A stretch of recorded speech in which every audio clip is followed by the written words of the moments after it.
If we die tonight, then we die with your name on my lip.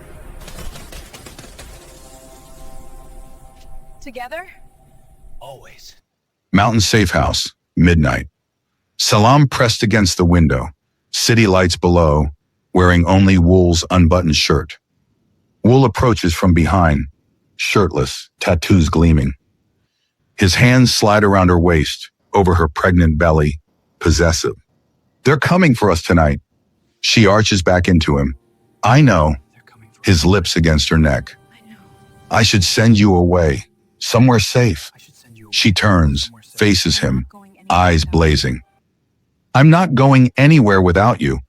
He grips her hips, lifts her onto the window ledge. Her legs wrap around him. If we die tonight, she cuts him off with a kiss, violent and deep, pulls back, breathing hard. Then we die with your name on my lips. His hand tangles in her hair. I love you. She whispers against his mouth.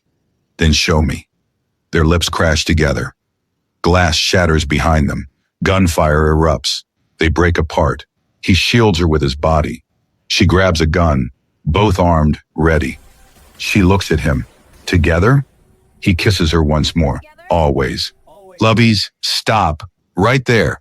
Because what you just witnessed was Salam choosing death with Wool over life without him.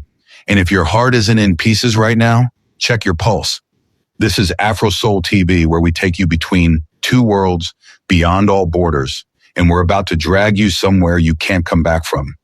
We only serve tearjerkers, heartbreakers, and game changers, and part 3 is the point of no return. Drop a comment right now, whether you're watching from Nairobi, Seoul, New York, London, or anywhere in between. Let us know how far this story has traveled, because we need to see how many hearts we're about to wreck. Hit that subscribe button before we take you deeper. Now buckle up, because what's coming next is brutal. The bedroom door doesn't just open, it explodes. The entire frame disintegrates in fire and smoke and twisted metal. The blast throws them backward. Wool covers Salam's body, protecting her pregnant belly. Armed men pour through, 10, 15, 20, tactical gear, military precision, professional killers flooding their sanctuary. Wool fires immediately, drops 3, Salam shoots beside him. 2 more fall, but they keep coming, endless waves. A woman's voice cuts through the chaos, calm, elegant, deadly. Hello, my darling son. Wool freezes. The gun in his hand wavers. Salam has never seen this expression on his face. Terror, recognition, devastation. A woman steps through the smoke, Korean, early 50s, expensive black suit that doesn't belong in a firefight. Beautiful in the way predators are beautiful. Dangerous, cold. She's looking at Wool like he's property. She's reclaiming. Who the hell are you? Salam demands, weapons still raised.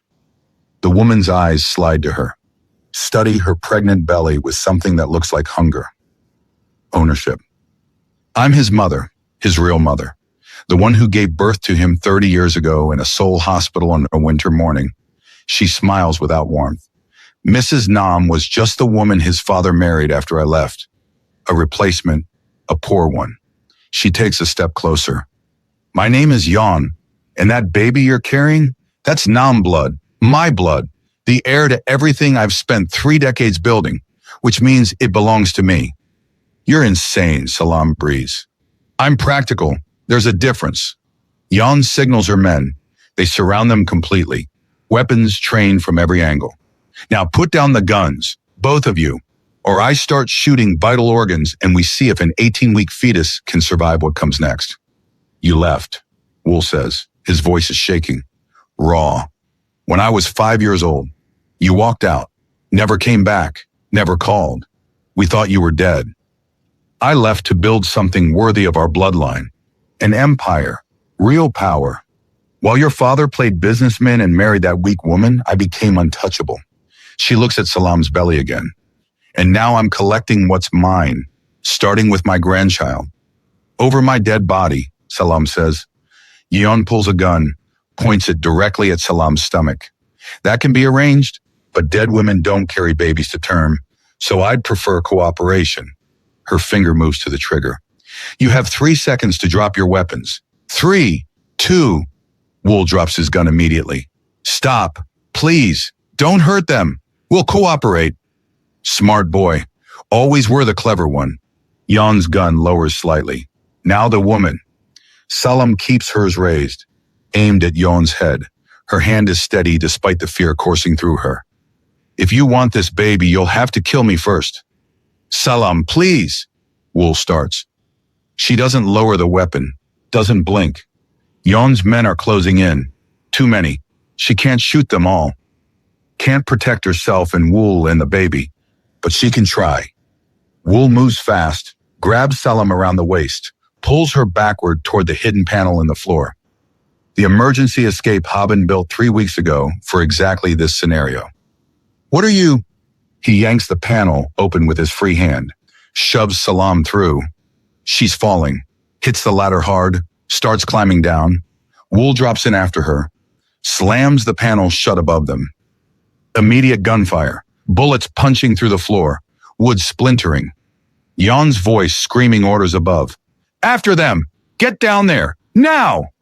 They're moving fast, down the ladder, into the concrete tunnel below. Haben's emergency escape route, dark except for emergency lights every 20 feet.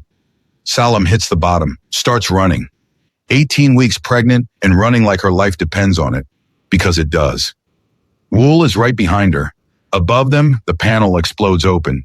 Men dropping into the tunnel, flashlights cutting through the darkness, weapons firing. Wool turns, fires back up at them.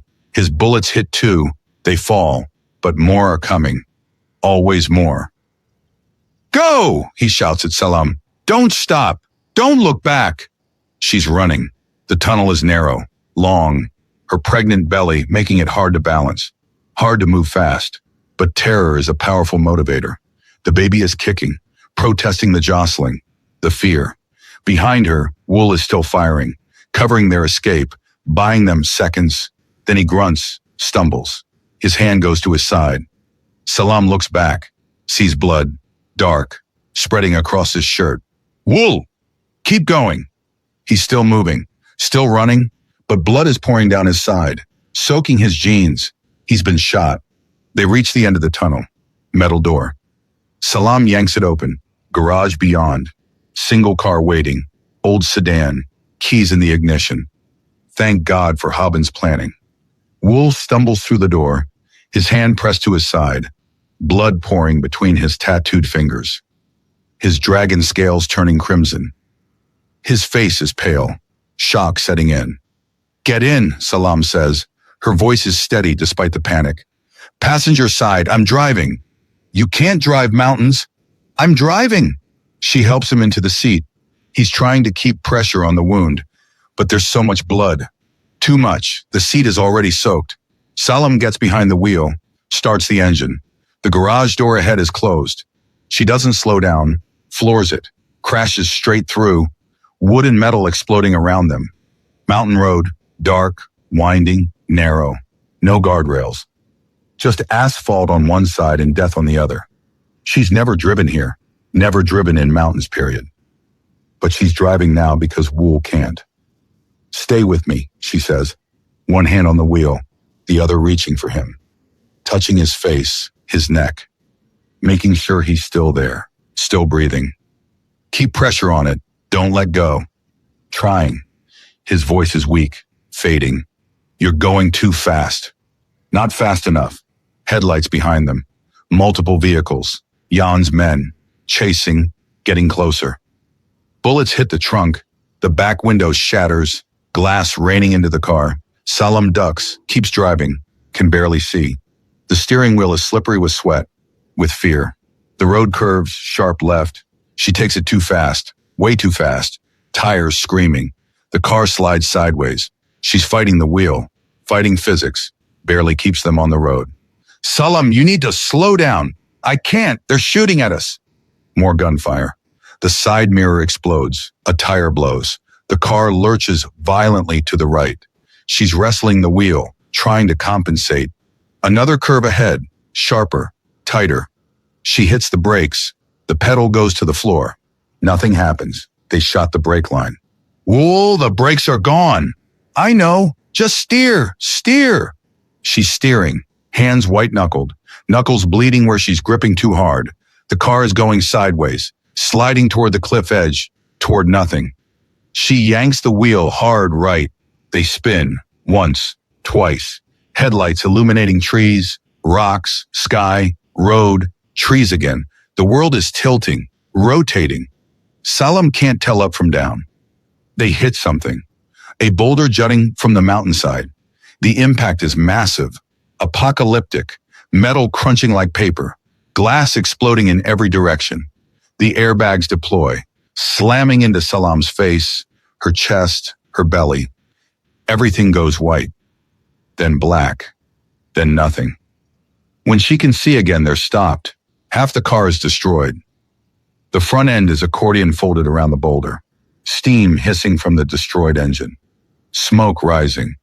Wool? Her voice sounds far away. Underwater.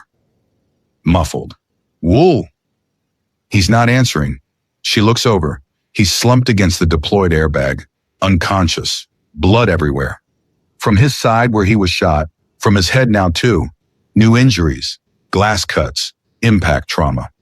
Salam's hands go to her belly. Shaking. Waiting. Praying. Nothing. Then a kick. Weak. But there. Thank you. Oh, thank you, God, thank you. She tries her door. Jammed. The frame is bent. She's kicking it. Once, twice, 3 times, 4. Her pregnant belly making it awkward. Hard to get leverage. Finally, it gives. She falls out onto the road. Lands hard on her hands and knees. Pain shooting through her back. Her head spinning. Blood running down her face from somewhere. Her forehead, her nose. She can't tell. Vehicle doors slamming. Footsteps. Voices. They found them. Of course they found them. Salam crawls around to Wool's side. His door is crushed, completely destroyed. Twisted metal trapping him inside like a cage. She's pulling at it, yanking with everything she has, her pregnant belly pressed against the car, her hands bleeding, nails breaking. Doesn't matter. She has to get him out. Wake up. Please wake up. We have to go. We have to run. Please. He doesn't move, doesn't respond, just bleeds. Hands grab Salam from behind. Rough, violent, drag her away from the car. She's fighting, screaming, kicking, pregnant and injured and fighting like something possessed. Let me go. He's trapped. He needs help. Please. More hands, holding her arms, her legs. Too many, too strong. She can't break free. Jan appears, steps out of her pristine vehicle like she's arriving at a dinner party. Not a hair out of place. Looks at the wreckage, at Wool trapped inside bleeding, at Salam being held by her men.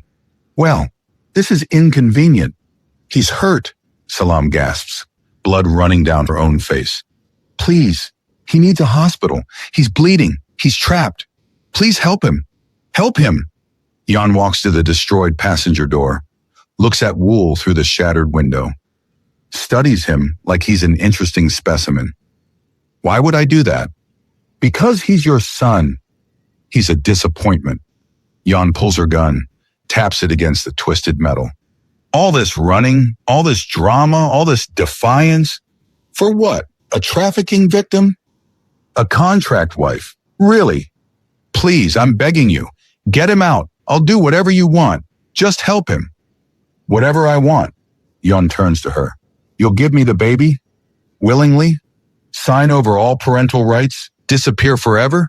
Salam hesitates, looks at Wool, at the blood, at how still he is. Yes, anything. Just save him. No. Jan's smile is cold. I don't negotiate with people who have nothing to offer. You're trapped. He's dying. The baby is mine regardless. So why would I help? Salam breaks free. Pure adrenaline, pure desperation, pure maternal rage. She throws herself at Jan, pregnant belly and all, slams into her full force. They both go down, hit the asphalt hard. Salam is on top, hands going for Jan's throat, squeezing, no technique, no training, just raw fury and the need to protect what's hers. You don't get to hurt him. You don't get to take my baby. You don't get anything. Jan is stronger, trained, She bucks, throws Salam off. Salam hits the ground, rolls, gets back up immediately, charges again. 18 weeks pregnant and charging like a bull. This time, Yan is ready. Sidesteps, grabs Salam as she passes, arm around her throat from behind. Not choking, just controlling, immobilizing. You've got fire, Yon says in her ear. I respect that, but fire without discipline is just destruction. And you're about to learn. Wool's eyes open. He sees Salam in Yon's grip, sees the gun in Yon's other hand rising, pointing at Salam's head. No, his voice is barely there, broken, weak, but determined. Let her go. He's moving, fighting the twisted metal cage trapping him, fighting his wounds, fighting unconsciousness. His hand finds the door handle, pulls. The metal screams but gives slightly, just slightly. Yan sees him moving, releases Salam, walks back to the car, to Wool. Still fighting after everything? She looks impressed, almost proud. That's my blood, that Nam determination I built. She aims her gun through the window at Wool's shoulder.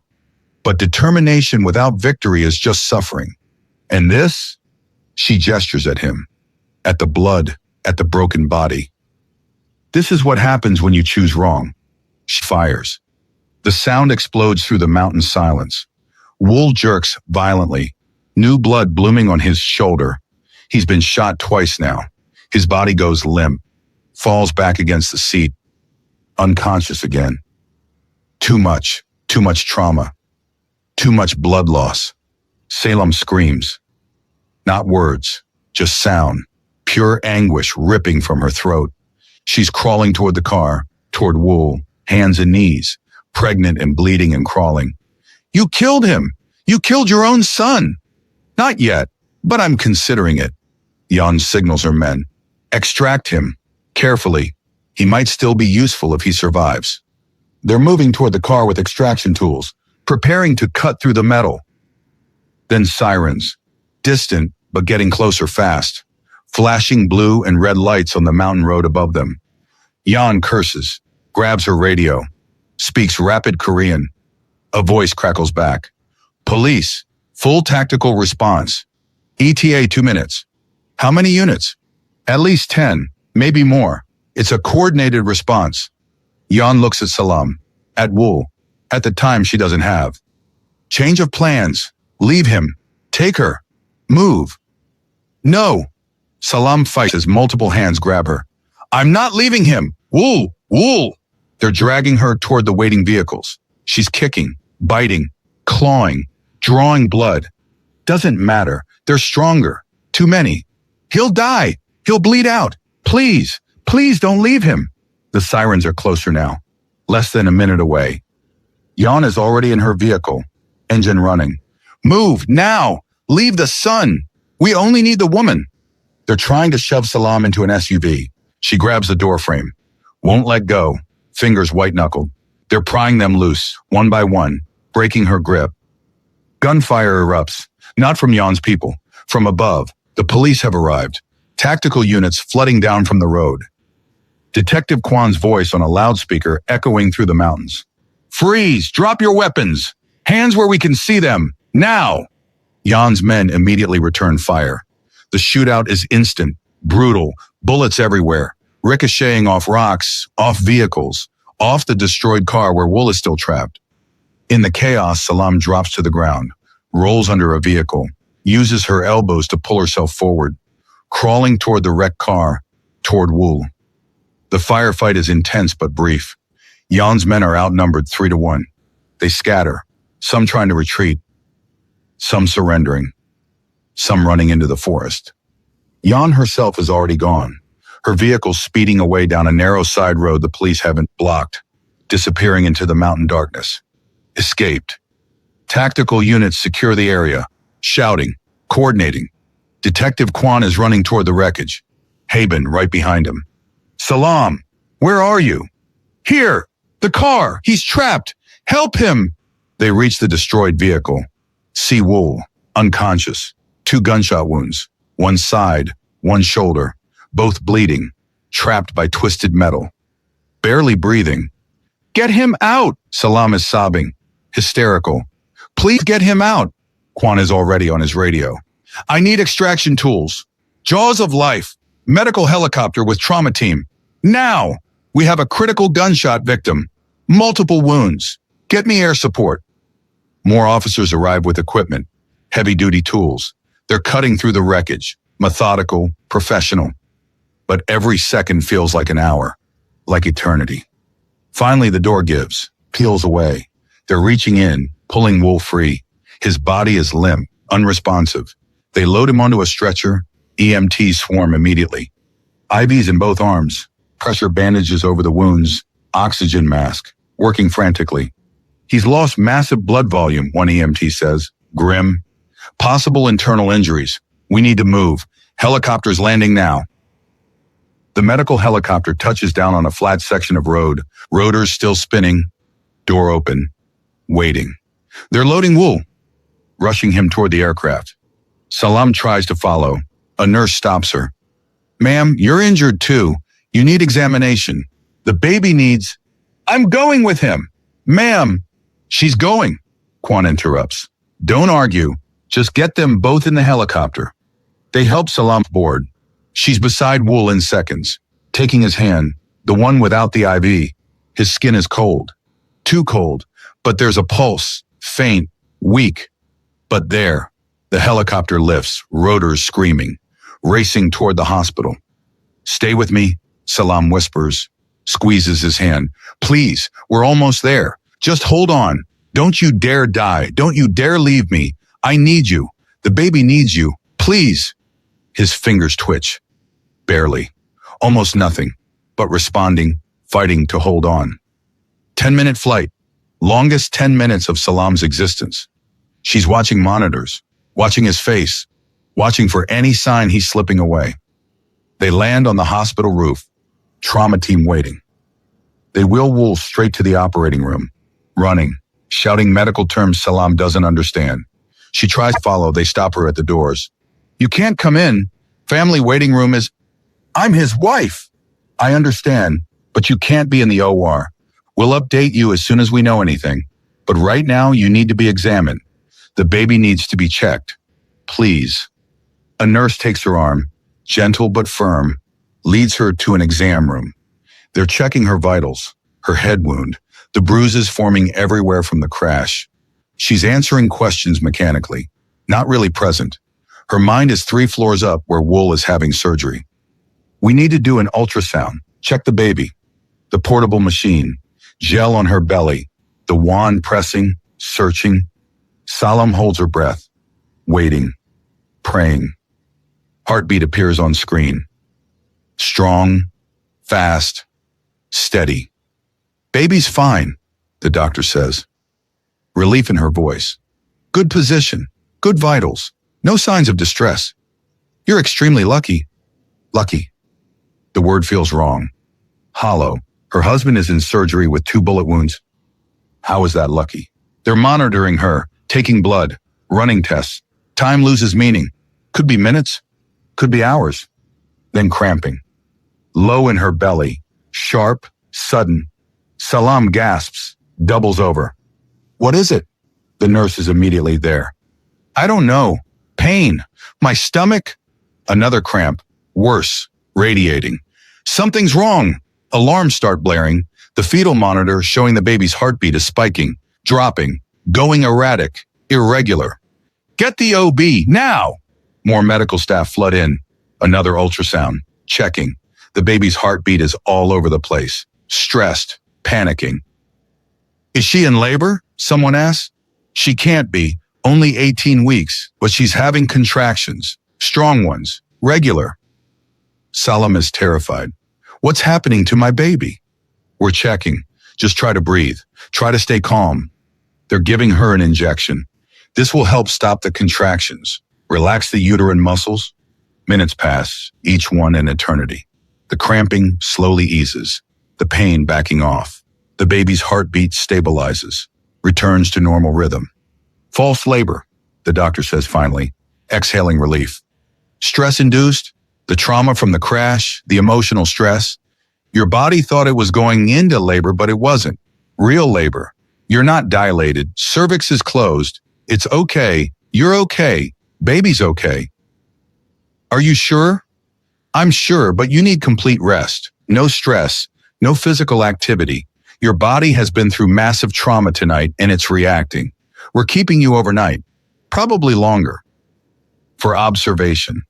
I need to know about Wool, my husband. Is he? As soon as we have news, we'll tell you. I promise. More hours. Salam is alone in the hospital room now. Lying in bed, monitors beeping, IV dripping, staring at the ceiling, waiting, always waiting. Finally, a surgeon appears, still in scrubs, blood on them, exhausted. You're Mrs. Nam? Yes, how is he? Your husband is out of surgery. We removed both bullets, one from his side, missed major organs but caused significant internal bleeding. The other from his shoulder, shattered the scapula. We had to repair bone and tissue. He's lost dangerous amounts of blood, but the transfusions are working. He's critical but stable. Can I see him? He's in ICU, recovery room right now, still unconscious from anesthesia. But yes, you can see him, briefly. They wheel Salam to the ICU. She's still being monitored, IV pole following, but she doesn't care. She needs to see him, needs to know he's really alive.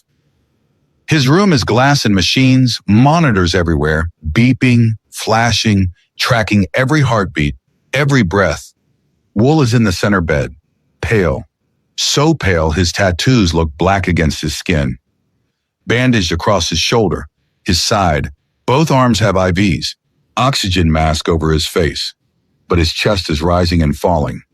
On its own, he's breathing. Salam gets out of the wheelchair despite the nurse's protest. Goes to the bed, takes his hand, the one without the IV. His skin is cold, but there's a pulse. Strong, steady, fighting. I'm here, she whispers, leans close. We made it. Both of us. All three of us. You just need to wake up now. Please wake up. His eyes flutter, opening slowly. Unfocused at first, then they find her face. Recognition floods in. Relief. Salam. His voice is rough. Damage from the breathing tube during surgery. Don't talk. Just rest. Baby? Fine. We're both fine. You're the one who got shot twice, remember? Hard to forget. He tries to squeeze her hand. It's weak, but it's there. I'm sorry. Don't apologize. Just don't die. Working on it. She kisses his forehead, his cheek, careful of all the tubes and wires. I love you. Love you more. Impossible. The nurse clears her throat. He really needs to rest. You both do. But she looks at Salam's face. The desperation, the need. 5 minutes, then back to your room. The nurse leaves, closes the door. Privacy. Salam carefully climbs into the hospital bed beside Wool. So careful. Mindful of his shoulder, his side, his wounds, his broken body. But she needs to be close. Needs to feel him breathing. Needs to know this is real. He shifts, makes room, his good arm wrapping around her, pulling her against him. Her head finds his chest. She can hear his heartbeat. Strong, alive, fighting. We have to stop doing this, he murmurs, his lips against her hair. Doing what? Almost dying every other day. Agreed. It's getting old. I'm serious, Salam. After this, after we heal, we disappear. Completely. New names, new country. Somewhere Jan can never find us. Okay. Really? Really. I'm tired of running, but I'm more tired of almost watching you die. So yeah, let's disappear. He kisses the top of her head. I love you. I know. They lie there, broken, bandaged, battered, but together. Both alive, both breathing, the baby kicking softly between them, reminding them what they're fighting for. For the first time in hours, Salam lets herself hope. Maybe they will survive this. Maybe they will get out. Maybe they will disappear and raise this baby somewhere safe. Maybe. The door opens. Detective Kwan enters. His face is grim. Serious. I'm sorry to interrupt, but there's something you need to know. Did you catch Jan? Wool asks. His voice is tired, slurred from the pain medication. Oh, no, she vanished completely. We've got roadblocks, helicopter surveillance, nothing. She's gone underground. Kwon pulls out his phone. But that's not why I'm here. He shows them a message. Unknown number.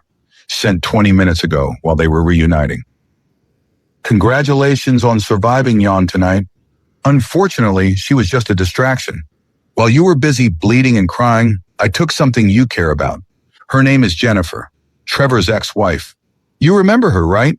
The one who helped you in part 2. Well, now she's helping me, and she's going to tell me everything. Where your mother is hiding, Salam. Where your sister goes when she thinks she's safe. Every safe house, every ally, every friend, everything. And when she does, I'm coming for all of you. Starting with that baby. You have 72 hours. Enjoy them. Jeje. Below the message is a photo. Jennifer, tied to a chair in what looks like a basement. Gray concrete walls, single bulb hanging, gagged with duct tape, blood running from her nose, from a cut above her eye. Her eyes are wide, terrified, pleading. Salam's stomach drops. When was this taken? 2 hours ago, while we were dealing with the crash in Yon.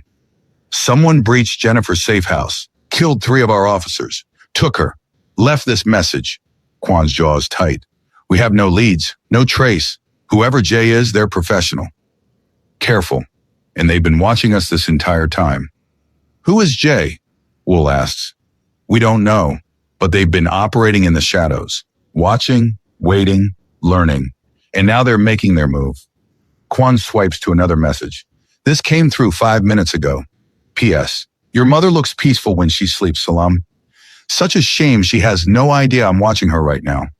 Tell Detective Kwon his little relocation was cute but pointless. I know where everyone is, where everyone goes. I've been tracking you all for months, and in 72 hours I'm coming to collect what's mine. The baby, the nom-fortune, the power. Everything Yon tried to build. But smarter, cleaner, more permanent. Jennifer has 48 hours before I start removing her fingers. 1 per hour, then your mother gets the same treatment, then Haben, then anyone else you love, unless you give me what I want, willingly. Or I take it from your corpse. Your choice. Sweet dreams, Jay. Below that message is another photo. Salam's mother, asleep in a bed, taken through a window from outside. The photo is time-stamped, less than 30 minutes ago. Tonight. They're watching my mother right now, Salam whispers, horror flooding through her. Right now. We're moving her again. Emergency protocols. But Salam, Wool, you need to understand something. Kwon puts his phone away. Jay isn't like Yon, isn't like Trevor or Mrs. Nam.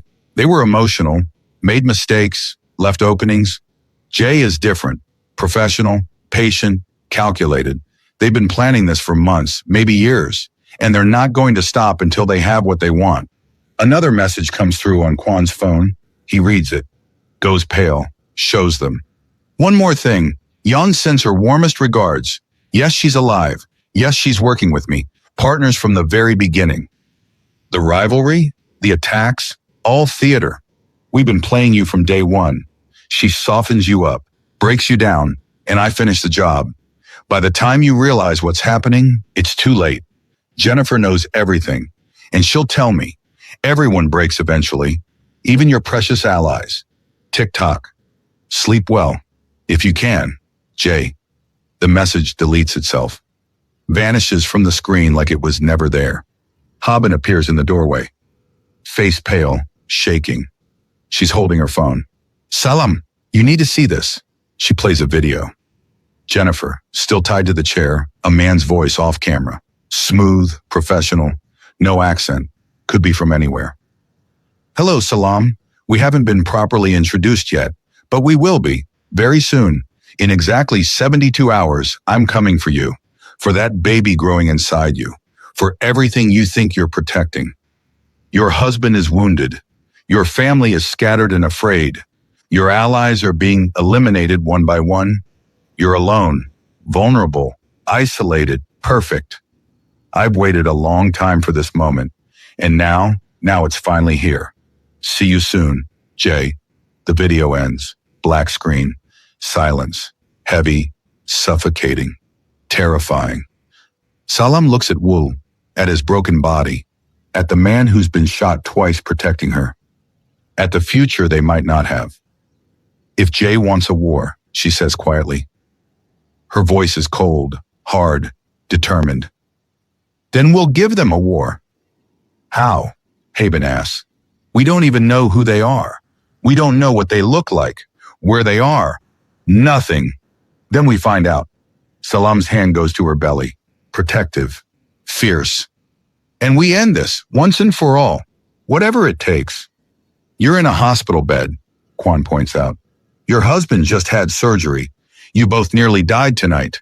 We can't run forever either. Salam looks at him, at Haben, at Wool.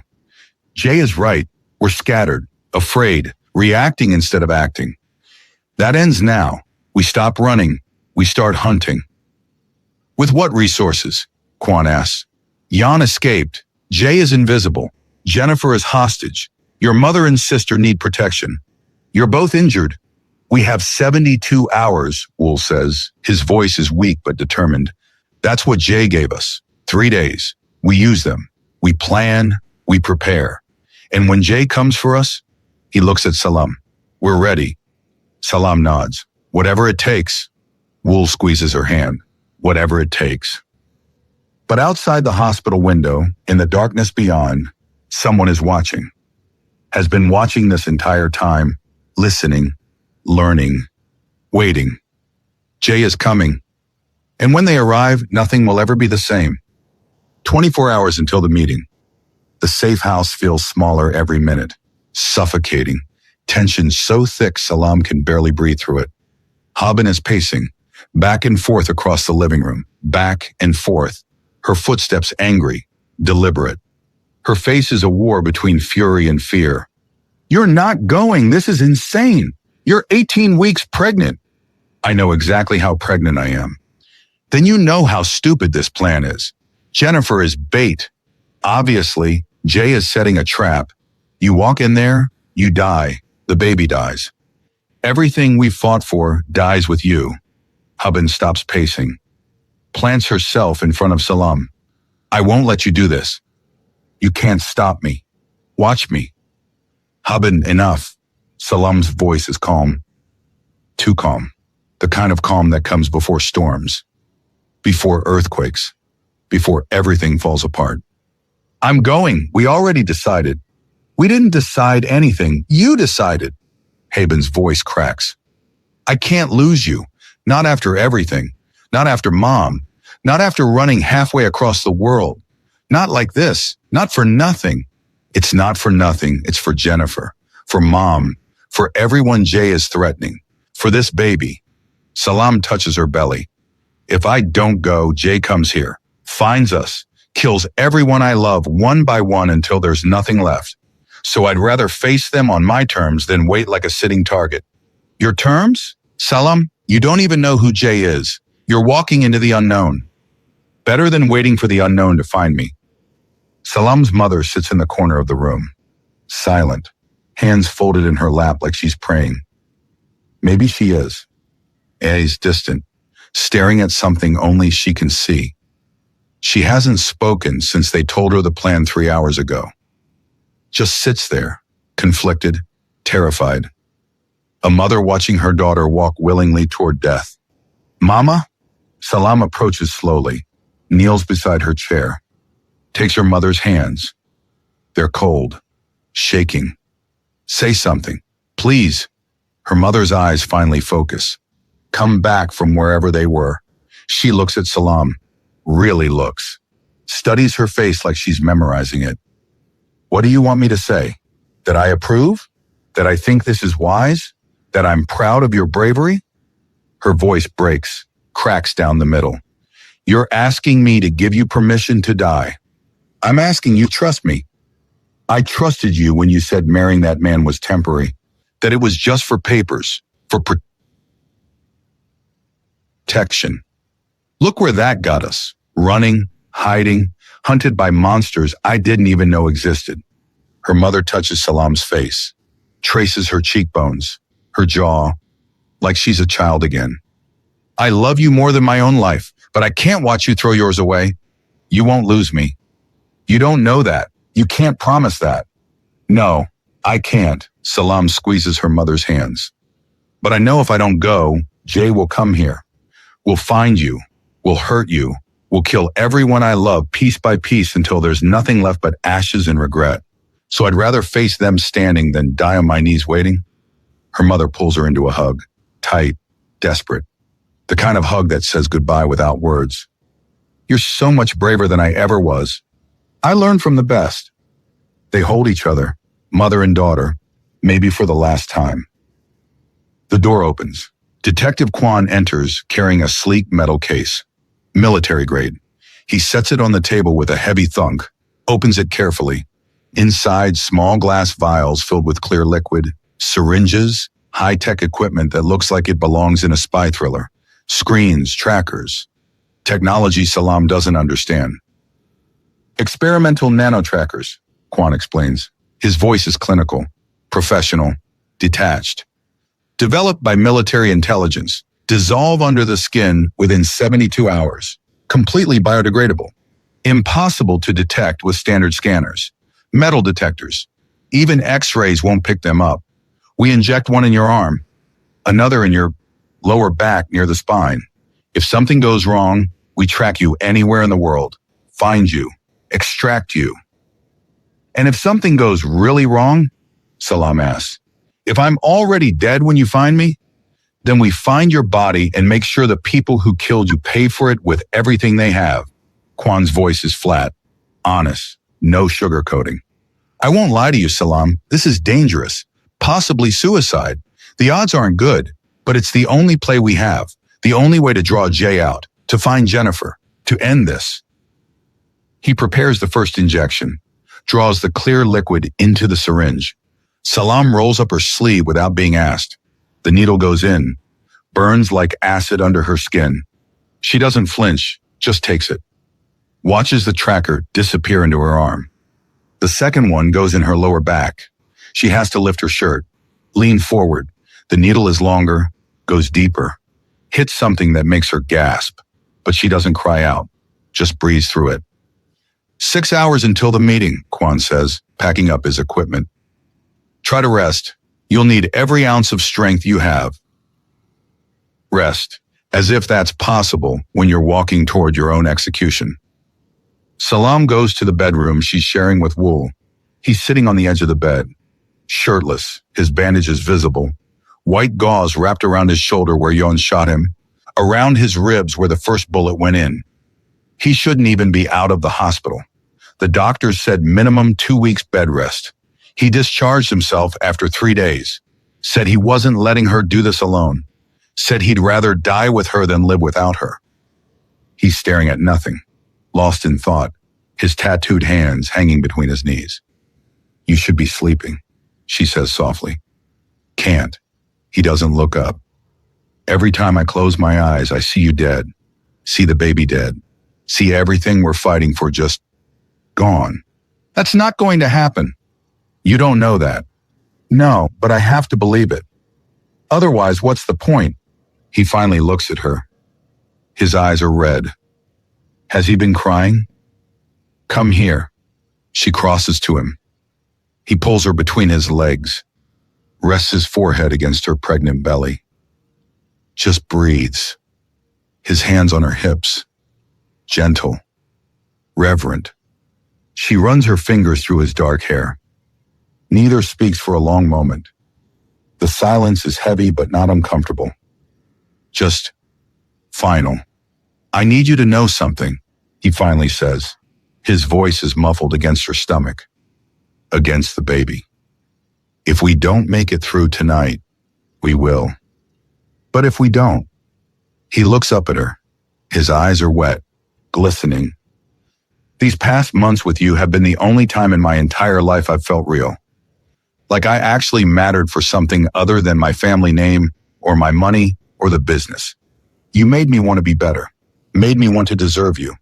You made me, his voice breaks, cracks. You made me understand what love actually is, what it means, what it costs. Wool? He stands, slowly, carefully, his wounds still hurt. She can see it in the way he moves. He turns her to face the full-length mirror on the wall, stands behind her. His hands come around to rest on her belly. Their reflections stare back at them. She's wearing black tactical clothes now, form-fitting cargo pants, a tight black shirt that hugs her curves, and her pregnant belly. Her natural curls are pulled back. Her dark skin glows even in the dim light. She looks like a warrior, like someone who's been through hell and survived. He's shirtless, bandages wrapped around his torso, his tattoos on full display, dragon scales running down his neck, tiger stripes across his arms, Korean characters she's memorized by now etched into his ribs. He looks dangerous, broken, beautiful. Look at us, he whispers, his lips close to her ear. Look at what we made, what we became. We look like survivors, she says. We look like warriors. We look like people who've lost everything and kept fighting anyway. We're beautiful, she whispers. We're broken. We're both, and that's okay. He turns her around to face him, cups her face in his tattooed hands, looks at her like she's the only thing in the world that matters. I love you. Not because you're carrying my baby, not because you saved me from myself, but because you see me, the real me, the broken, damaged, messed up me, and you love me anyway. I love you because you make me feel safe even when the world is ending, she says, because you chose me over everything, over your family, over your fortune, over your life. He kisses her, soft at first, gentle, then deeper, desperate, his hands in her hair, her hands pulling him closer by his neck. They're moving toward the bed without breaking the kiss, falling onto it together, careful of his wounds, careful of her belly, but not careful enough to stop. Clothes come off slowly, deliberately. Every touch matters more than the last. Every kiss carries the weight of goodbye. This isn't like the other times. This isn't rushed or urgent or hungry. This is goodbye disguised as hello. This is memorizing. This is holding on while already letting go. He's above her, then beside her. Then she's on top because of the baby. Moving slowly, carefully, like they're both made of glass. Like one wrong move will shatter everything.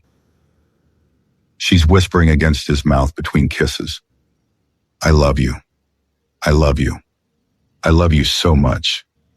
I love you more than I knew was possible.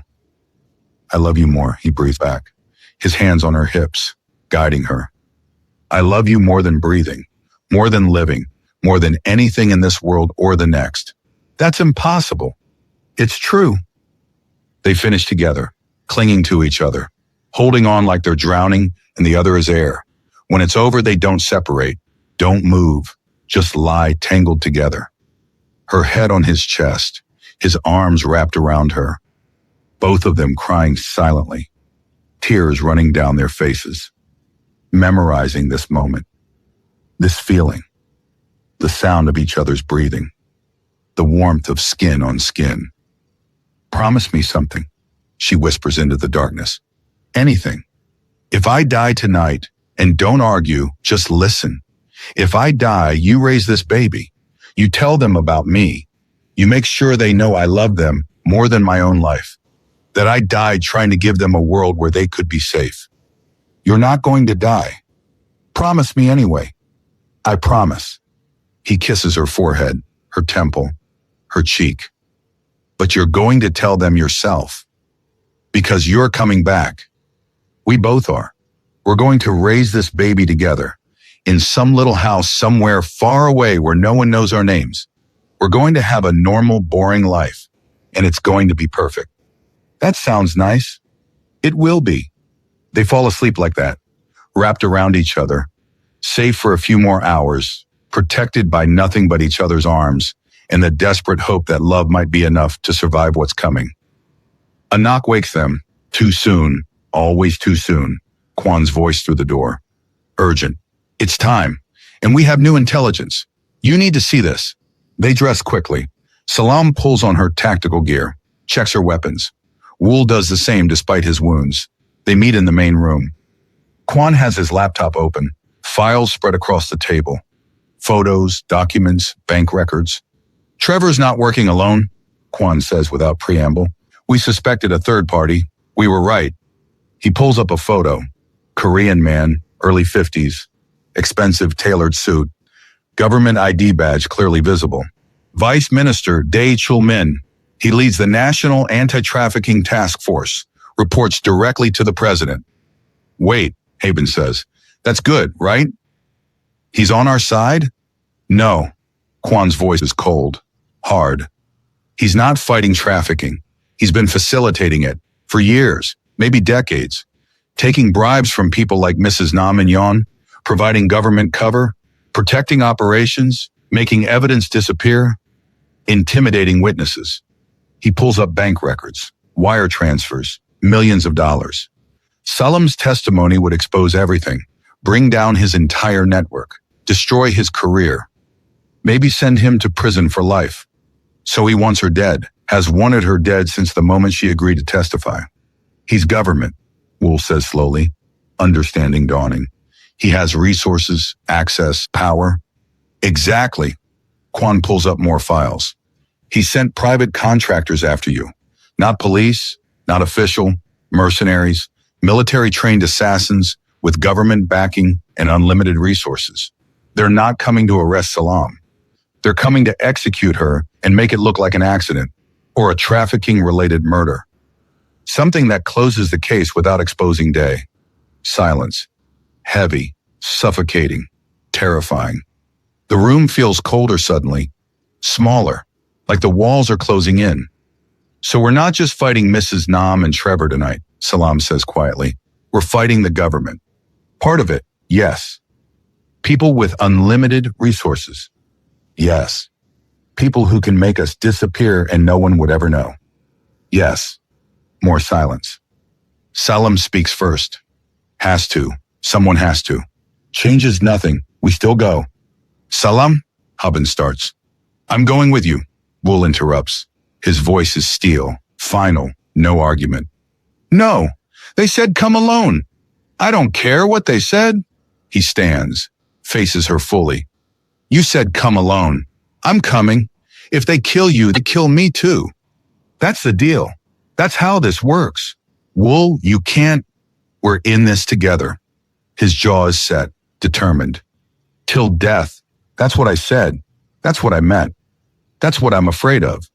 Then be afraid together. Be terrified together. Die together if that's what happens. But I'm not letting you walk in there alone. They stare at each other, neither backing down. A battle of wills, of love, of stubbornness. Finally, Salam nods, just once. Together. Together. Always. Always. Kwan drives them in a black SUV. Government plates. Tinted windows so dark you can't see inside. 11 p.m. The meeting is at midnight. Location, Incheon Port. Abandoned industrial section. Where old ships go to die and rust. Where bodies disappear into the water and no one asks questions. They arrive at 11:45, 15 minutes early. Wool and Salam get out, both armed, multiple weapons, knives, guns, whatever they could carry. Kwan stays in the vehicle, backup, watching, ready to call in reinforcements if it goes wrong. When it goes wrong. The port is exactly as described. Abandoned warehouses stretching into darkness. Shipping containers stacked like metal coffins.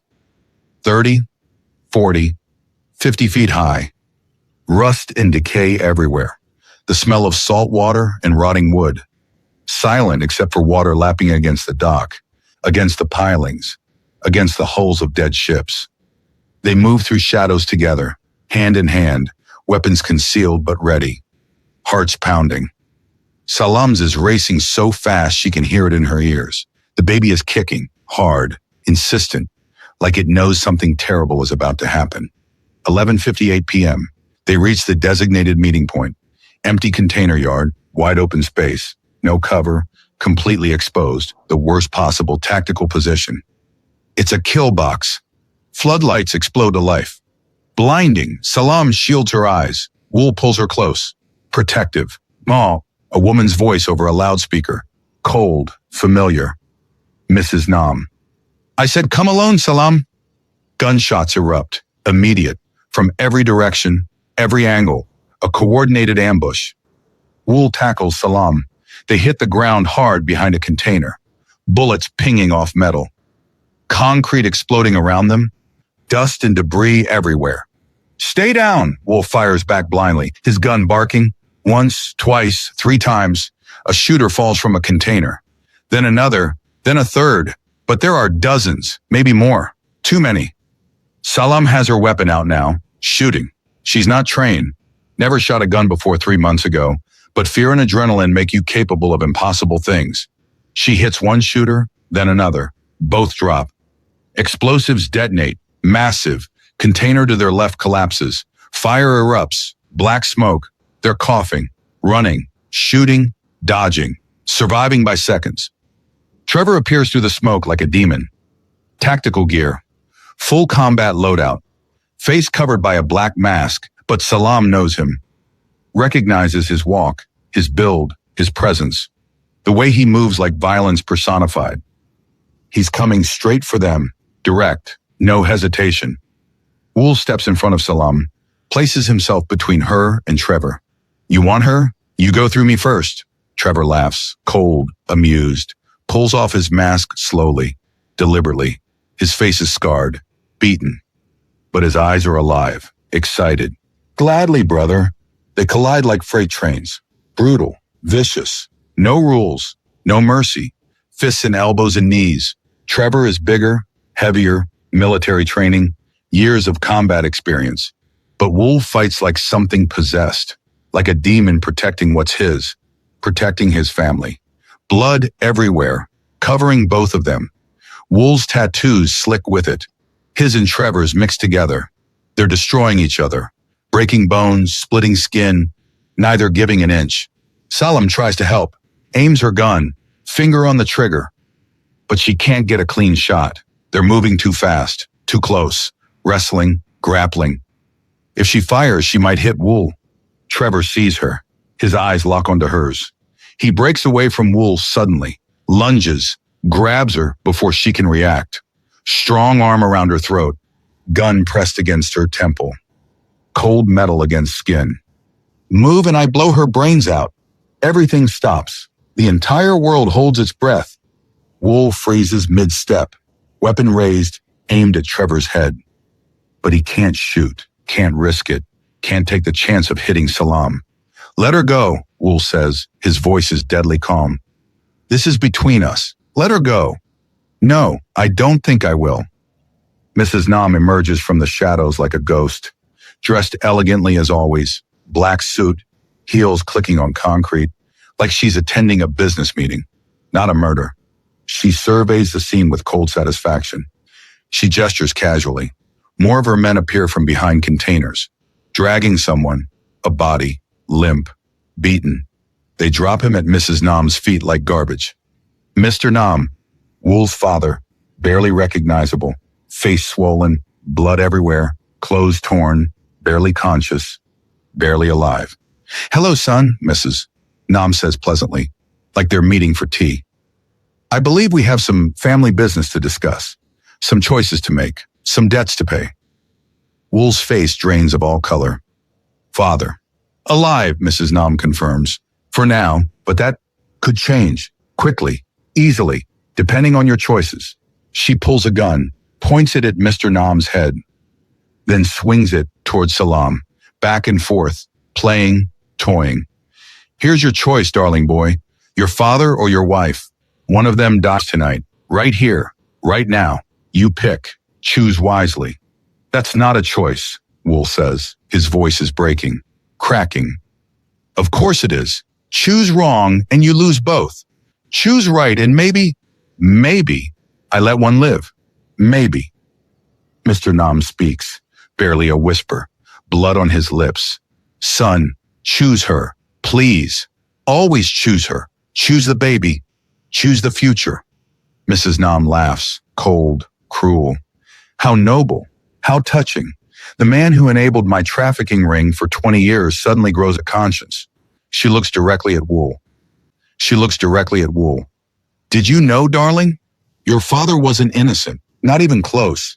He knew everything, helped with everything, facilitated the operations, laundered the money, protected the network. All to keep the family business safe. All to protect the Nam name. He only turned on me when Solgi was killed, because that crossed his line, his daughter, his blood. But dozens of women before her, hundreds?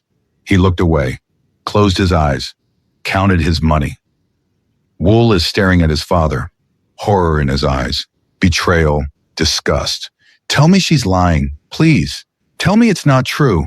Mr. Nam can't look at him, can't meet his eyes, just stares at the ground, broken, ashamed. That's answer enough. So really, Mrs. Nam continues, enjoying this, who deserves to die more? The innocent woman carrying your baby? The future? Or the guilty man who helped me destroy hundreds of families and only stopped when it affected him personally? She walks to Wool, hands him a gun. You have 30 seconds. Choose. The gun is in Wool's hand now, heavy, cold. Metal that feels like it weighs 1,000 pounds. Mrs. Nam handed it to him with a smile, like she's offering a gift. Like this is mercy. Trevor still has Salam, strong arm around her throat, gun pressed to her temple, hard enough to leave a mark. She can feel the barrel digging into her skin, cold, final. Mr. Nam is on the ground between them, bleeding from wounds Salam can't even count, face swollen beyond recognition, broken, barely breathing, but alive, somehow still alive. 30 seconds, Mrs. Nam says. She's checking her watch. Expensive, diamond-studded, like she's timing a business meeting, not a murder. Choose, clock's ticking. Wool is looking between them. Salam, his father, the two people who made him who he is. One gave him life 30 years ago. One gave him a reason to live 3 months ago. How do you choose between your past and your future? Between blood and love? Between guilt and innocence? Choose her, Mr. Nam gasps, blood bubbling on his lips, running down his chin. Please, son, choose the future. Choose the baby. Choose love. I'm begging you. How touching, Mrs. Nam says. Her voice drips with mockery. Amusement. The guilty man playing hero at the end. How convenient. How theatrical. She looks at Wool. But before you make your choice, darling, you should know the truth. Your father wasn't innocent. Not even close. Not even a little bit. I don't know what you're talking about, Mr. Nam says, but his voice is weak, unconvincing. Don't lie. Not now. You owe him truth at least. You owe him that much after 30 years of deception. Mrs. Nam turns to Wool. Your father knew about my operations. Every single one. The trafficking, the women, the sales, the shipments, the transactions. He knew it all. Was part of it all. That's not true, Wool says, but his voice wavers. Uncertainty creeping in. It's absolutely true. He helped me, facilitated everything, laundered the money through his legitimate businesses, protected the network with his political connections, provided cover with his respectable reputation, made it all possible, all to keep the Nam family business safe and profitable, to protect the precious family name and fortune. Mrs. Nam's smile is cruel, satisfied. He only turned on me when Solgi died, because that was his daughter, his precious blood, his loss. But the dozens of women before her, the hundreds over the years, he looked away, closed his eyes, closed his ears, counted his profits and slept soundly. Wool is staring at his father, really looking at him, seeing him maybe for the first time. Tell me she's lying, please. Tell me this is more manipulation. Mr. Nam can't look at him, won't meet his eyes, just stares at the ground, at his own blood pooling on the concrete. That silence is louder than any confession could be. That silence says everything. You knew. Wool breathes. The words coming out broken, shattered. All this time, everything we've been through, everything we've been running from. You knew. You were part of it. I was trying to protect you, mister, Nam says weakly. Trying to protect the family. By enabling her? By helping her destroy innocent lives? By profiting from their suffering? Wool's voice is rising, cracking. How many women, father? How many lives ruined? How many families destroyed while you looked the other way and counted your money? I didn't have a choice. She would have destroyed us. There's always a choice. Wool is shouting now, tears running down his face. You chose money over morality, power over people, profit over lives. You're no better than she is, maybe worse, because at least she's honest about what she is. Salam is watching this unfold, horror flooding through her like ice water. The man who helped them escape, who turned on Mrs. Nam, who she thought was trying to make things right, trying to atone. He was complicit all along, active participant, willing enabler. So, Mrs. Nam says pleasantly, enjoying every second of this. Now that we've cleared the air, now that the truth is out, let me ask again, who deserves to die more? The innocent woman carrying your child, your future, your hope, or the guilty man who helped me destroy hundreds of families over decades and only stopped when it personally affected him, when his own comfort was threatened? Choose her, mister, Nam says again. More desperate now, frantic. I deserve this. I've earned this death 1,000 times over, but she hasn't done anything. The baby hasn't done anything. Let me die. Let me pay for what I've done. Let them live. Don't you dare, Salam says, looking directly at Wool, meeting his eyes. Don't choose. Don't play her game. Don't let her manipulate you like this. This is what she wants. This is the point. Don't give it to her. Someone has to die, Mrs. Nam says. Matter of fact, final. That's not negotiable. That's not up for debate. So choose. You have 10 seconds left. 10, 9, 8. Wool raises the gun. His hand is shaking so badly he can barely hold it. He's looking at Salam, at the woman he loves more than breathing, at her pregnant belly, at their future, then at his father, at the man who raised him, who taught him, who lied to him for 30 years. He points the gun at himself, presses the barrel under his own chin, hard, the metal cold against his throat. Neither, he says. His voice is steady now, calm, decided. You want someone dead tonight? Kill me. But you let them both go, both of them. Salam and my father. They walk away. That's the deal. Mrs. Nam's eyes widen. Genuine surprise flickering across her face, then pure delight. Oh, my beautiful broken boy.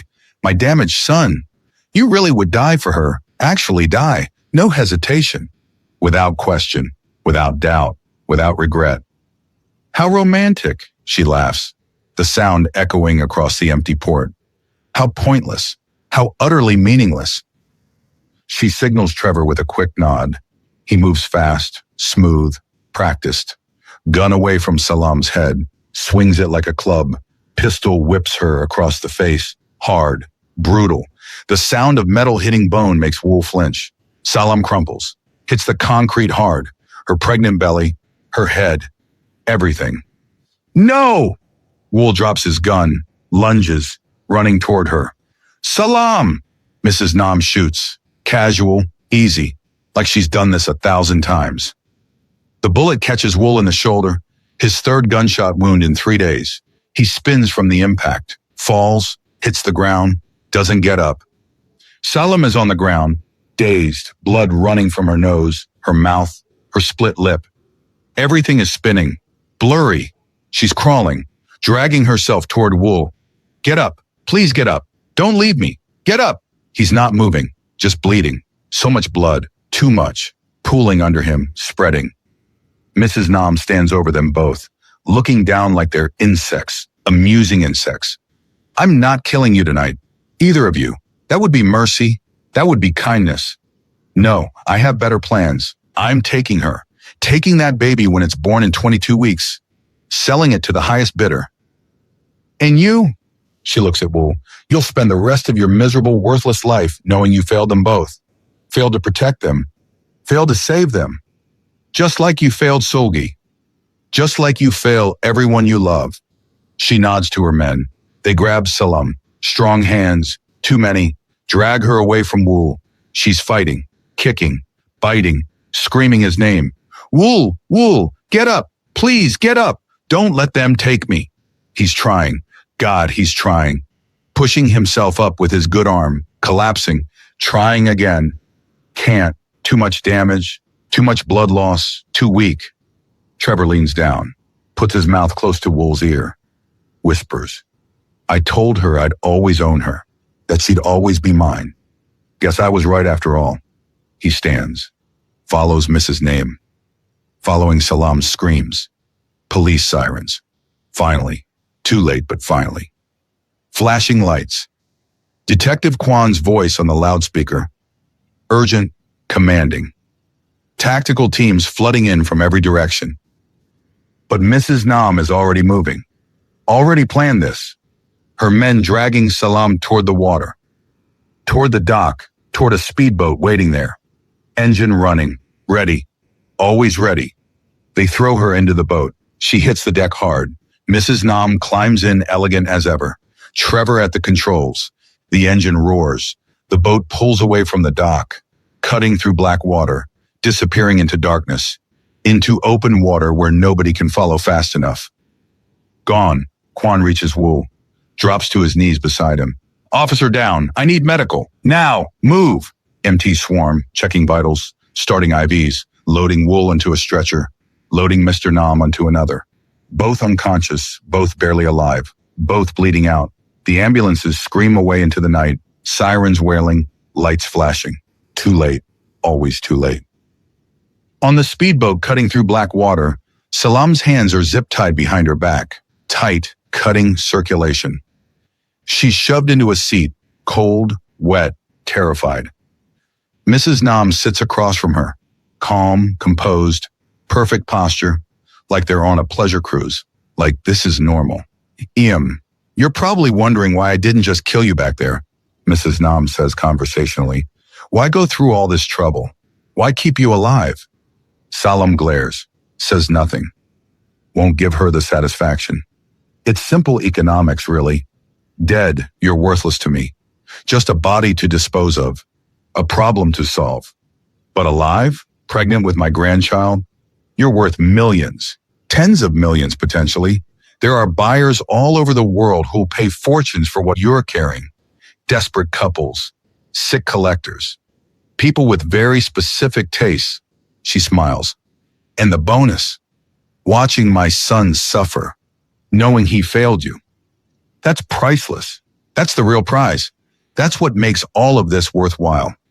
The boat cuts through black water for 20 minutes, maybe 30. Time has no meaning anymore. Then lights ahead. An island. Private. No markers. No name. Just coordinates. Fortified walls. Guard towers. Searchlights. Medical facility built into the rock face. Welcome to your new home, Mrs. Nam says as they dock, as men grab Salam and pull her out. You'll stay here until the baby is born. 22 weeks. Not long in the grand scheme of things. Then we'll see who pays more. Buyers wanting the child, or my son begging for your return. Should be entertaining either way. I do love an auction. They drag Salam off the boat, through iron gates, past armed guards, into the medical facility. Everything is white, clean, clinical, sterile, prison disguised as healthcare, cage disguised as sanctuary. A room, small, locked door, barred window, medical bed bolted to the floor, monitors, cameras in the corners, a doctor waiting, middle-aged, Korean, expensive suit under his white coat, cold eyes that don't see people, only specimens. He examines her roughly, checks her vitals, does an ultrasound, gel cold on her belly, the wand pressing. Baby is fine, healthy, strong heartbeat, good position. You'll deliver here in 22 weeks. We have excellent facilities. You'll be well cared for. I'll kill you first, Salam says through gritted teeth. I'll kill all of you. You can try. He removes the gel. Doesn't clean it properly. Leaves. Locks the door behind him. Heavy locks. Multiple. She hears each one click into place. Days pass. Salam is alone, completely alone, trapped. She doesn't know where Wool is, if he's alive, if he survived the third gunshot, if infection set in, if he's looking for her, if he's given up. Haben doesn't know where she is, can't find her. The nano-tracker Kwan implanted in her arm? Mrs. Nam found it the first night, removed it surgically while Salam was unconscious, destroyed it, cut off their only way to track her. But Salam watches, learns. Guard rotations change every 6 hours. Door locks are electronic, but have manual override.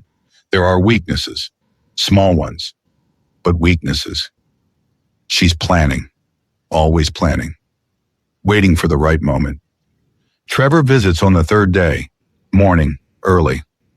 She's immediately tense, every muscle coiled, ready. He sits outside her cell, chair scraping, studies her through the bars like she's an animal in a zoo. You look good pregnant, he says. Casual, conversational, glowing. That's what they say, right? Pregnant women glow. Go to hell. We're already there, baby. Have been for a long time. He reaches through the bars slowly. Testing. She jerks back. He laughs. I'm not going to hurt you. Not yet anyway. Mrs. Nam has very strict rules. You're valuable merchandise now. Can't damage the goods before delivery. Can't risk the investment. But after? His smile is predatory. Hungry. After the baby's born and sold, you're mine again. And this time there's no contract marriage. No wealthy husband with resources. No detective Kwan. No escape plan. Just you and me. Like it should have been from the start. Salam spits in his face. Hard. Accurate. He wipes it off slowly, deliberately. Not angry. Almost pleased. I've missed your fire. Missed breaking you piece by piece. We'll have so much fun together. Just like old times. Remember old times, baby? I do. I remember everything. He leaves, whistling, the sound echoing down the corridor. That night, Salam makes her move. Fakes a medical emergency, screaming, holding her stomach, doubling over, making it look real. Guards rush in, 2 of them, young, inexperienced. She attacks the moment they're close. Instinct, desperation, pregnant body moving on pure adrenaline. Knee to the first one's groin. He drops. She grabs his keys from his belt. Runs. Alarms blare immediately. Red lights flashing, sirens wailing. She's running through corridors. Pregnant belly making it awkward. Hard to balance. She's bleeding from where she deliberately cut herself earlier to sell the emergency. Lost. Desperate. Looking for anything, any way out. She finds a communications room. Door unlocked. Miracle. She grabs the phone on the desk. Dials the emergency number Kwan gave her. The encrypted line he made her memorize. It rings once, twice. Voicemail. She doesn't have time for a message. Just speaks fast. Desperate. Island, east of Incheon. Medical facility. Come now, please. She's moving me. Come now. Sends it. Drops the phone. Keeps running. Hoping it's enough. Praying someone hears it. Hands grab her from behind. Too many. Too strong. She fights. Bites someone's arm. Tastes blood. Claws at faces. Doesn't matter. They're trained, professional. They drag her back down the corridor. Back to her room. Back to her cage. Mrs. Nam is waiting. Standing in the center of the medical room. Arms crossed. Furious. Face cold. You just made things so much worse for yourself. So much harder than it needed to be. They strap Salam to the bed. Leather restraints, wrists, ankles, across her chest. She can't move, can't escape, can only watch. Mrs. Nam prepares a syringe, drawing clear liquid from a vial. This is a powerful sedative, very powerful. When you wake up, if you wake up, we're moving you. Somewhere even deeper, somewhere darker, somewhere your husband's money and Detective Kwan's resources and all your little tricks can't reach. Somewhere nobody will ever find you. He'll find me, Salam says, voice hoarse from screaming. Wool will never stop looking, Never stop fighting. You don't know him like I do. Let him look. Let him search. Let him waste his fortune and his time. He'll find nothing but ghosts and dead ends and false leads. Misses. Nam injects the sedative into Salam's IV line. Slow, deliberate. Sleep well, dear daughter. When you wake, your old life is over. Done. This island? This was temporary, a holding facility. Where you're going next? That's forever. That's where you'll die, eventually, after you've served your purpose. The drug hits fast, immediate. Salam's vision blurs at the edges. Her limbs go heavy, numb. She's fighting it, fighting to stay conscious, fighting to stay aware, fighting to remember. Mrs. Nam's face swims above her, smiling, satisfied. Goodbye, Salam. The next time you see daylight, you'll be giving birth in a room with no windows, in a place with no name. And after that, after the baby is taken and sold, you'll wish I'd killed you tonight. You'll beg for the mercy of death, but I won't give it to you. Because watching you suffer, that's the real victory. Everything goes black, complete, total, gone. 3 weeks later. Different safe house, different country. Somewhere in the mountains where nobody knows their names. Somewhere the world can't find them. Somewhere they can finally breathe. Salam sits in a wooden rocking chair by the window. Morning light streaming through the glass. Soft, golden, warm, peaceful for the first time in months. She's holding baby Almaz against her chest. Breastfeeding. The baby is 3 weeks old now. Healthy, beautiful, absolutely perfect. A miracle mix of both of them. Salam's rich dark skin, Wool's sharp elegant features. Curly black hair that's still impossibly soft. Tiny fingers wrapped around Salam's thumb with surprising strength. Wool stands in the doorway watching them. Just watching. Drinking in the sight. He hasn't slept properly in 3 weeks. Can't. Won't. Every time he closes his eyes, he sees Salam being dragged away by Mrs. Nam, sees a speedboat disappearing, sees everything they almost lost. Everything that almost ended. I can't believe she's real, he whispers, finally stepping into the room, moving carefully, quietly, like he might shatter this fragile moment of peace if he moves too fast or speaks too loud. Salam looks up, smiles, tired but genuine, real. The kind of smile that reaches her eyes. She's real. We're real. This whole thing is real. We made it. He sits beside them on the small ottoman, reaches out with a trembling hand, touches Almaz's tiny, perfect hand. She grips his finger immediately, instinctively, strong grip for someone so impossibly small. He kisses Salam softly, on the forehead first, then the temple, then her lips, gentle, reverent. "Marry me," he says suddenly, the words spilling out before he can think them through. Salam laughs softly. "We're already married, have been for months. I know, but I want to do it again, for real this time, the right way. No contracts, no lawyers, no danger, no Mrs. Blah, Nam or Yon or trafficking networks looming over us, just us. Just you and me and Almaz, with your mother there watching, with Haben standing beside us, with our daughter in our arms watching us choose each other freely. I want to do it right. The way it should have been from the very beginning. The way it would have been if the world wasn't so broken." Salam's eyes fill with tears. Happy ones. Finally happy ones after months of terror and pain. "Yes, 1,000 times yes. 1,000,000 times yes.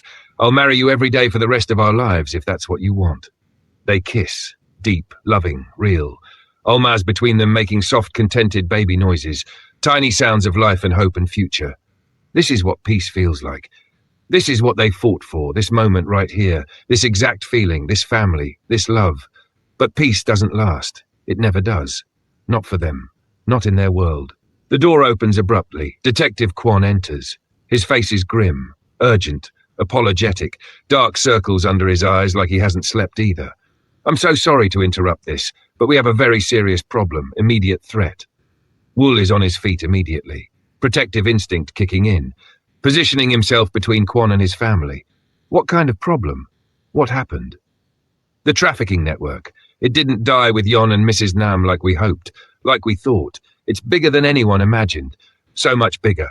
International, multi-continental, cells in every major city. We've been tracking communications for weeks, following money trails across dozens of countries, following connections.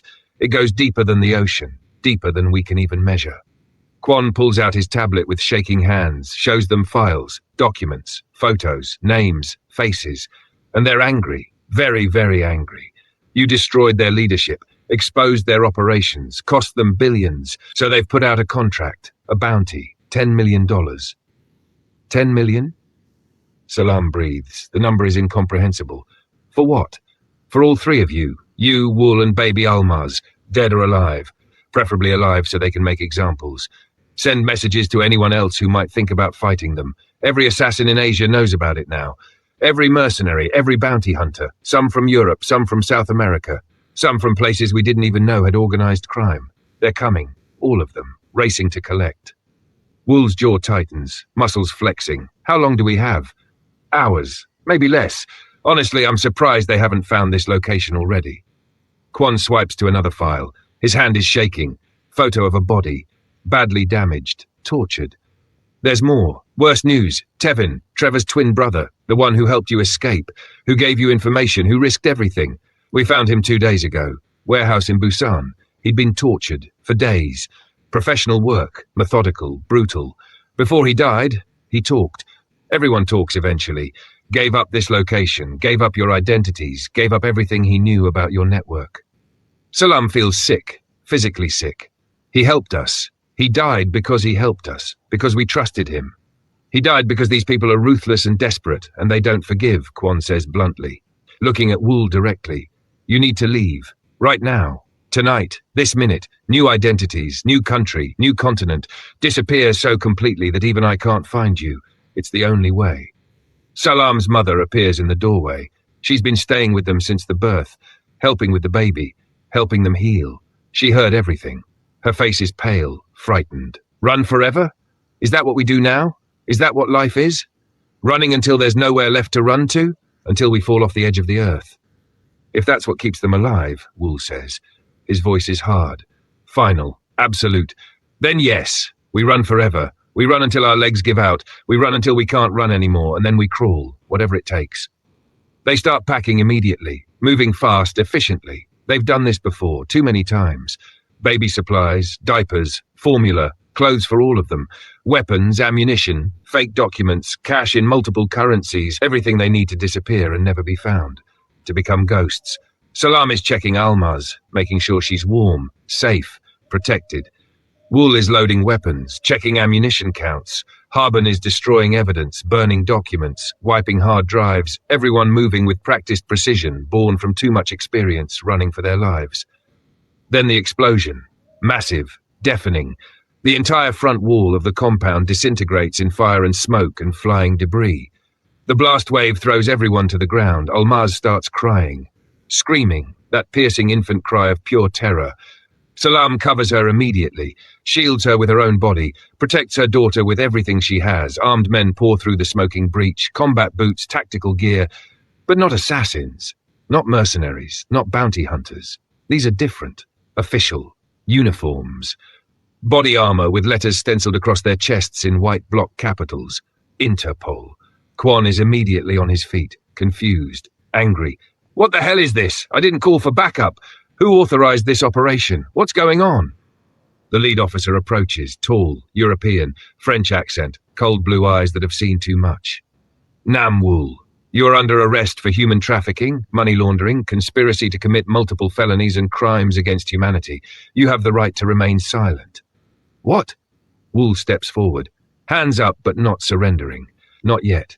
That's insane. That's completely insane. I've been fighting the network. I've been helping shut it down. We have extensive evidence that says otherwise.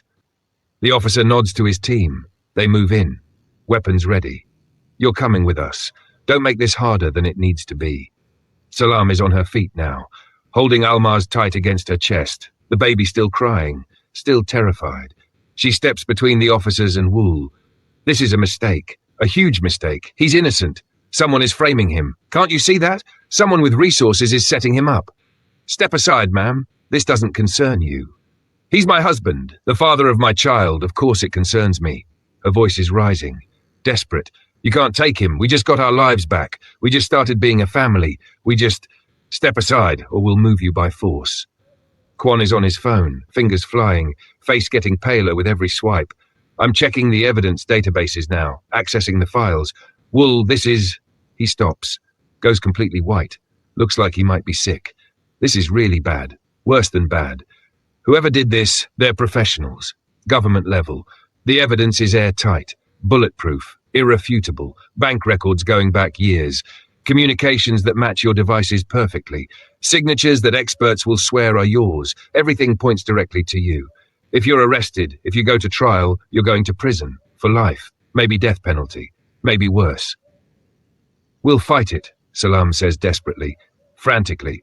We'll get lawyers, the best lawyers. We'll prove he's innocent. We'll expose whoever did this. There's no time, Kwon interrupts. His voice is hollow, defeated. The evidence is already in international databases, Interpol, FBI, Europol, agencies in 40 countries. Everyone has it. Everyone believes it. Someone very powerful wants you gone, Wool.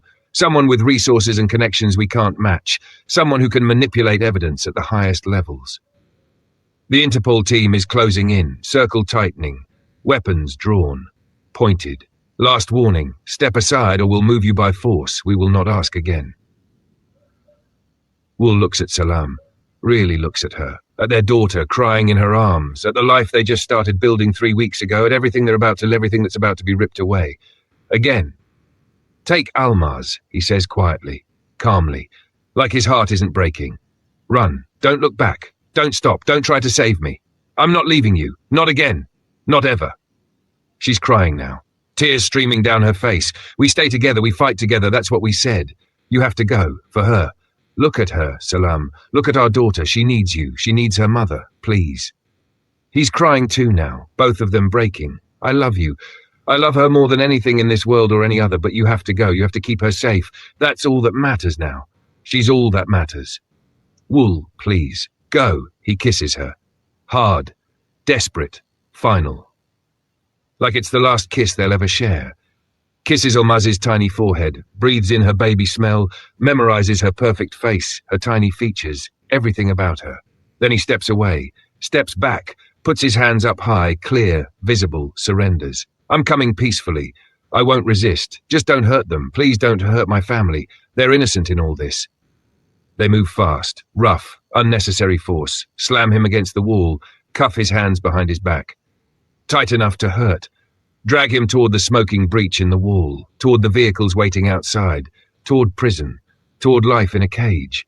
He's looking back the entire time, at Salam, at his daughter, at everything he's losing, everything he can't protect anymore. Salam makes the impossible choice, the choice that shatters her, the choice that breaks something fundamental inside her soul. She runs. Haben grabs her arm, pulls her toward the back exit, toward the tunnel they prepared for emergencies, the escape route they hoped they'd never need. No! Whoa, I'm coming back for you! I promise! I swear on everything, I'm coming back!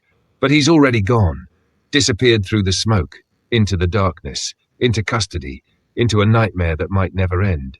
They escape through the tunnel, Haben carrying bags of supplies, Salam carrying Almaz and nothing else, both crying, both running, both surviving because they have to. Because giving up isn't an option when you have a baby depending on you. Lovies, we need to stop right here, because what you just witnessed is Salam losing everything she fought for in a single moment.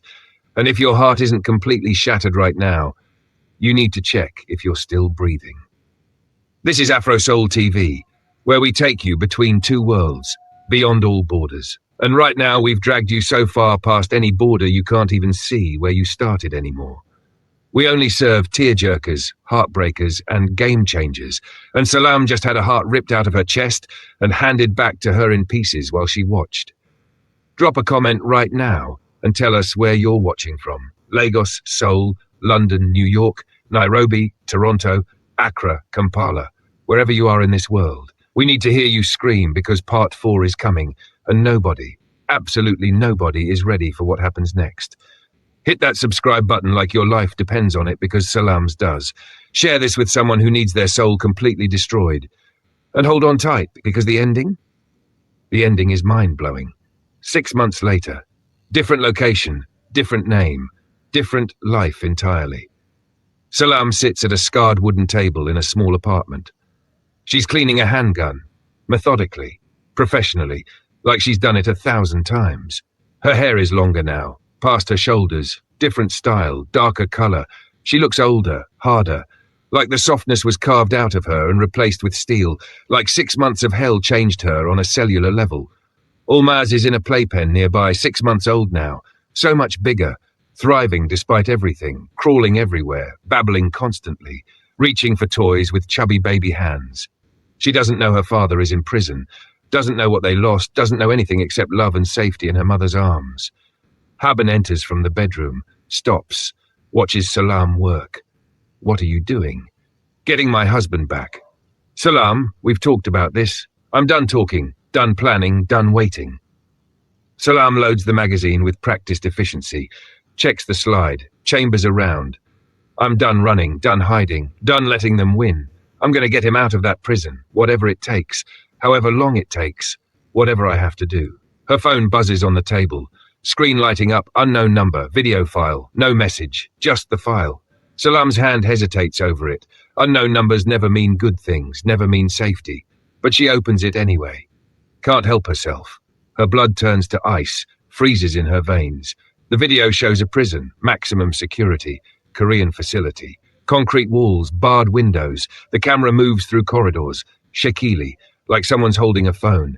Past cells filled with dangerous men, past guards who don't look, past checkpoints that somehow don't stop whoever's filming, into a visitor's room. Wool sits at a metal table, bolted to the floor. He's thinner, so much thinner. Gaunt, pale like he hasn't seen sunlight in months, because he hasn't. Bruises on his face, his arms, his neck, fresh ones, old ones. He's been beaten, regularly, systematically. His beautiful tattoos look faded, dirty. He looks broken, destroyed, but alive, still breathing, still fighting, still surviving. Across from him sits a woman. Back to the camera initially.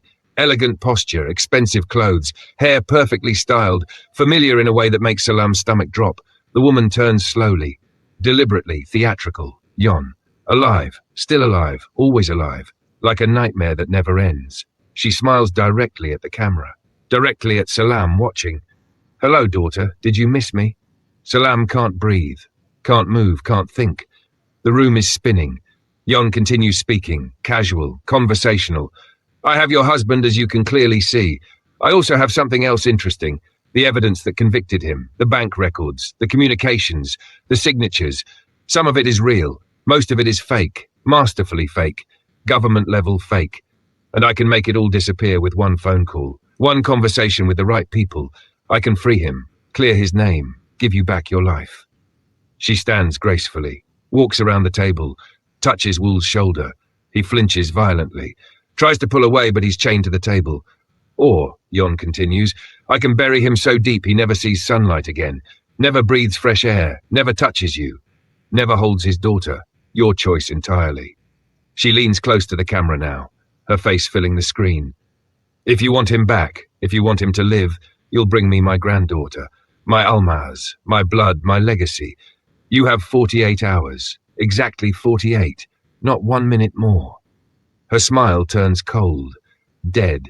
Or I'll make absolutely certain that Wool spends the rest of his miserable life in a cell being systematically tortured by men I've paid very well, who know exactly how to break someone's mind and body without killing them, who know how to make death seem like mercy.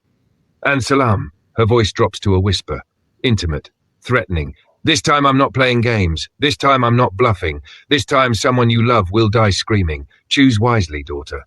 The video ends, deletes itself automatically, gone like it never existed. Salam stares at baby Almaz playing innocently with colourful blocks, at Haben standing shocked and pale at the loaded gun in her own hand. Get everyone, Salam says. Her voice is ice, steel, death itself.